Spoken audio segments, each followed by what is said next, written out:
So last week we looked at what a bad project plan looked like. This week we're going to look at what a good project plan looks like. So if you have to build a plan, or if you're handed one and you have to judge whether it's good or bad, you know the difference between the two. Remember again, what's the purpose of planning? Well, it's important. The purpose of planning is to support execution. Therefore, if you don't have a good plan, you're not going to execute well, and your project is likely to run late.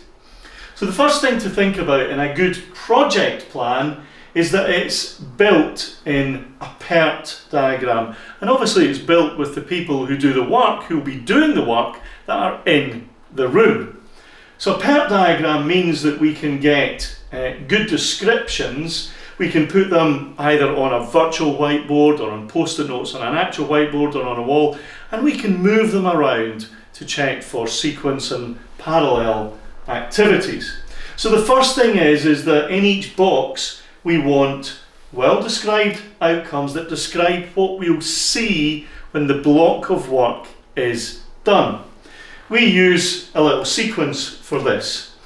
So what we have within the PERT diagram is two things. Number one, the team can use any technical language they want, what we will build, but then they have to describe what we will physically see. So for example, we will see a web page with 5 radio buttons on it, and its purpose is to introduce the customer to the product. We may also, and we normally do, have wireframes, graphics and screenshots all surrounding the block of work. We want to remove as much ambiguity as possible in terms of what's going to be delivered, so that before anybody starts work and breaking down tasks, they're all on exactly the same page. Second thing is we want rough estimates up here, and we want a safe estimate, and we want a focused estimate. We want to move away from due dates. And these estimates are all in number of days. Now what we want to do is we want to use any safety that's built in. A, we want to call that out, and B, we want to use it strategically. So the difference between our focused and our safe estimate is essentially what we will use in our favor chart in our buffer to let us know that when we call the remaining days in a task, it tells us straight away whether or not our project is starting to drift and run late, and it tells us exactly what our recovery actions is. Next thing is we want to get the correct sequence of the work, and we want clear start and finish points. You may remember that in the last project plan, a few of the blocks of work, or the epics, whatever you want to call them, were sitting halfway under a previous block of work. Here we want to get the right sequence. We want to make sure that we have parallel activities, and the other thing we want to do away with is we want to make sure that we have no floating tasks. And the final component of a good plan is that we start to take into account capacity.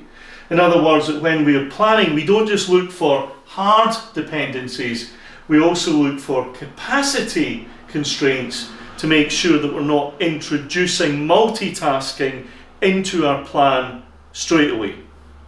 So there you go, that's the components of a good project plan that supports delivery. It's in a PERT diagram, it has well-described outcomes, it has rough estimates with safe and ambitious number of days, it has the correct sequence, clear start and finish dates. It takes into account parallel activities. There's no floating tasks. Everything is connected, and it shows where we may have capacity constraints and starts to design that out. If you have a late running project and you want that project delivered early, there's a link below. Go to the form, fill it in, give us some details about yourself, and we'll get straight back to you. Thank you.